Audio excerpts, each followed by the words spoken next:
Hello mga inahan! Ayan, ang sarap-sarap ng aking ulam mga inahan.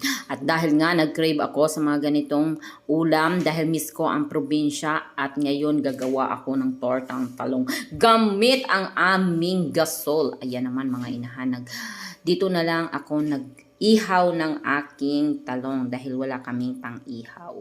O diba, para-paraan lang. Para sa akin kasi mga inahan ay mas masarap siya pag inihaw siya bago siya iprito. Ganun. Wow, ang sarap. Ang bilis lang po niyang balatan mga inahan. Tingnan nyo naman. Kayo ba mga inahan, anong paraan nyo sa paggawa ng tortang talong?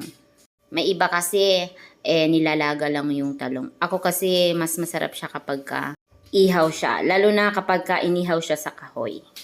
Namimiss ko yung mga ulam namin dati sa probinsya, ganito na ganito. Kaya naman gumawa ako. Ganyan din yung paggawa ng aking mama, di ba?